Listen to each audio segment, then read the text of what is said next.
Halo Sobat Sosial Nusantara, selamat datang di podcast Nusantara. Hari yang cerah ini, di ruang diskusi ini, kita akan membahas sebuah topik yang sangat menarik dengan tema menuju pelayanan dasar yang inklusif.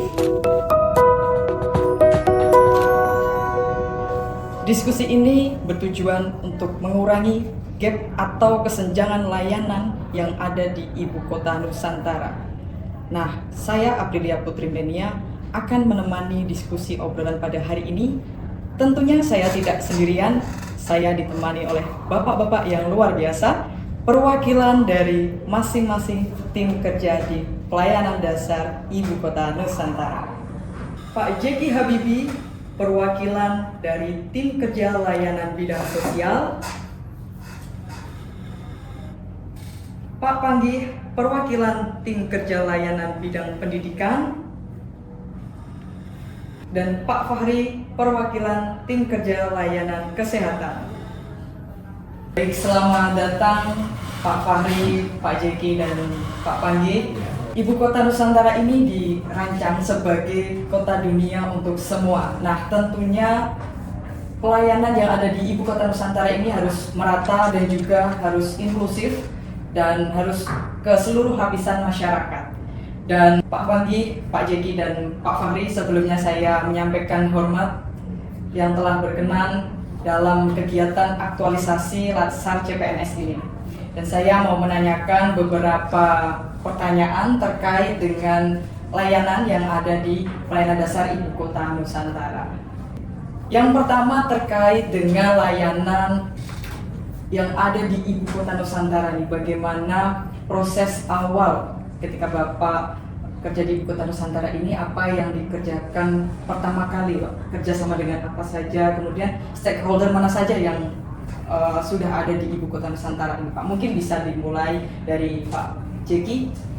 Konsentrasi kami di Direktorat Pelayanan Dasar khususnya di bidang sosial sekarang ini sudah mulai ada geliat dalam rangka upaya tersebut. Fasilitas sosial khususnya penyediaan fasilitas peribadatan, penyediaan fasilitas yang mendukung kegiatan dan aktivitas serta interaksi sosial juga harus sudah disiapkan. Nah, ini sudah dilakukan dan sudah direalisasikan dalam bentuk layanan-layanan tersebut. Jadi secara keagamaan kita sudah menyelenggarakan kegiatan-kegiatan keagamaan, baik itu ritual peribadatan maupun PHBI khususnya, peringatan-peringatan hari besar keagamaan khususnya yang sudah kita lakukan, hari besar Islam, kemudian agama-agama Nasrani juga sudah mulai bergeliat dalam rangka mengupayakan bagaimana pembangunan di sektor sosial itu bisa berjalan. Kami juga di luar KIPP juga sudah melakukan upaya dalam rangka menyeimbangkan hal tersebut.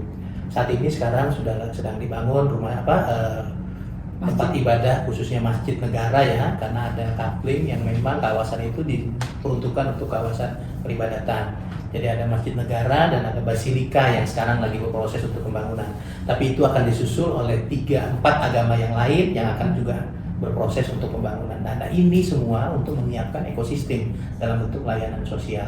Tapi tidak luput juga kita melihat jangan sampai khusus di KIPP layanan itu sedemikian hebatnya, sedemikian baiknya, sedangkan masyarakat kita yang di luar belum mampu menikmati dalam kondisi yang lebih baik. Nah, kita berusaha untuk bagaimana mengupayakan tidak mungkin menghilangkan, tapi minimal mengurangi gap atau kesenjangan dalam sistem pelayanan.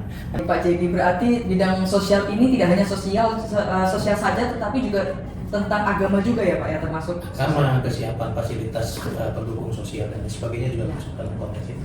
Oke, terima kasih Pak Jeki Habibi. Kemudian kalau dari layanan pendidikan Pak Panggi, bagaimana proses awal di ibu kota Nusantara ini? Ya, untuk pendidikan di wilayah IKN ini, karena sebagai kita memang visinya kota dunia untuk semua, ya, maka kita mempersiapkan kota ini untuk bidang pendidikannya juga tingkat dunia. Kita yang pertama itu menarik investor untuk bersama-sama membangun IKN di bidang pendidikan. Contoh yang sudah kita tarik dan sudah melakukan groundbreaking saat 2024 itu ada NIS, Nusantara Intercultural School, kemudian ada Al-Azhar Sumarekon, kemudian ada Bina Bangsa School, ada Australia International School. Itu yang kelas-kelas dunia. Nah, kemudian untuk tanggung jawab pemerintah sendiri, kita siapkan sekolah mulai dari PAUD, SD, SMP, SMA yang dibangun oleh PUPR, dengan sekarang Kementerian PU. Itu untuk pelayanan pendidikan di tingkat dasar dan menengah. Kemudian untuk di tingkat perguruan tinggi itu kita juga melakukan MOU dengan berbagai universitas, serta ada beberapa universitas yang sudah berkomitmen untuk membangun PSDKU. PSDKU itu program studi di luar kampus utama. Ada Universitas Gunadarma, kemudian ada Universitas Negeri Surabaya. Ini yang akan melakukan PSDKU. Kemudian untuk riset sudah ada Wanagama untuk yang sudah melaksanakan penelitian, hutan penelitiannya itu sebagian daripada pelayanan pendidikan di IKN. Berarti memang di awal sudah kerjasama dengan banyak investor ya Pak ya, baik di dalam negeri maupun di luar negeri. Baik, terima kasih Pak Panggi. Dan kemudian dari layanan kesehatan Pak Fahri, bagaimana proses awal di Ibu Kota Nusantara ini? Silakan Pak. Terima kasih Mbak Nia. Jadi untuk bidang kesehatan sama seperti bidang pendidikan dan juga bidang sosial, saja IKN itu kan bukan dari lahan nol ya, bukan dari lahan tidak ada penduduk, bukan dari kemudian tidak ada sama sekali fasilitas yang ada di sini. Tapi sudah ada kabupaten PPU, kabupaten negara yang sebagian wilayah sudah masuk jadi wilayah destinasi IKN. Terus saja ketika di awal proses IKN itu sudah ada fasilitas pelayanan di sini ya, yang itu milik kabupaten itu, PPU maupun kabupaten negara. Untuk kesehatan misalnya itu sudah ada 9 puskesmas existing dan 2 rumah sakit existing tipe C, rumah sakit Sepaku di Kabupaten PPU dan rumah sakit Haji Batara Agung Dewa Sakti di Samboja, Kabupaten negara. Ada 4 puskesmas di wilayah PPU yang masuk destinasi IKN dan kemudian ada 5 puskesmas yang masuk wilayah Kabupaten Kukar yang masuk destinasi wilayah IKN. Itu kondisi awalnya, jadi tidak dari nol. Nah, ketika kemudian proses di awal-awal pembangunan IKN memang difokus pada pembangunan infrastruktur. Sehingga kemudian di awal tahun 2004 itu sudah mulai ada pembangunan yang sifatnya investasi. Investasinya ada dari swasta dan juga dari pemerintah. Dari swasta yang masuk adalah kemudian rumah sakit Hermina Nusantara, kemudian rumah sakit Mayapada Nusantara, kemudian satu lagi Abdulwario. Nah, cuma Abdulwario itu prosesnya agak sedikit pelan, mungkin dia menyesuaikan dengan kondisi kebutuhan ke depan, ya, sehingga dari saat ini baru 2 yang terbangun, operasional, ada Mayapada dan Hermina, satu lagi dan proses pembangunan. Nah, investasi pemerintah melalui Kemenkes, terus ada rumah sakit UP, rumah sakit umum pusat milik Kemenkes di KIPP. Di total saat ini sudah ada 3 rumah sakit yang terbangun, 2 operasional, 1 yang Kemenkes menyusun. Nah, selain itu tentu saja karena fokusnya masih KIPP, di mana dan ketika di awal KIPP itu kan banyak proses pembangunan ya, konstruksi dan pada akhirnya proses itu kemudian tinggal di wilayah HPK. Di area HPK itu kemudian juga membutuhkan layanan kesehatan.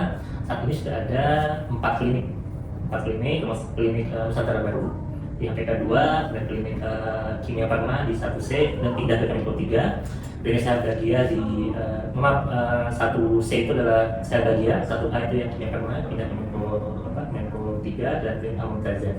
Jadi layanan kesehatan di awal saja masih fokus ke KIPP, tadi ada 2 rumah sakit operasional, 1 akan operasional, 1 pembangunan dan 4 klinik. Mungkin begitu.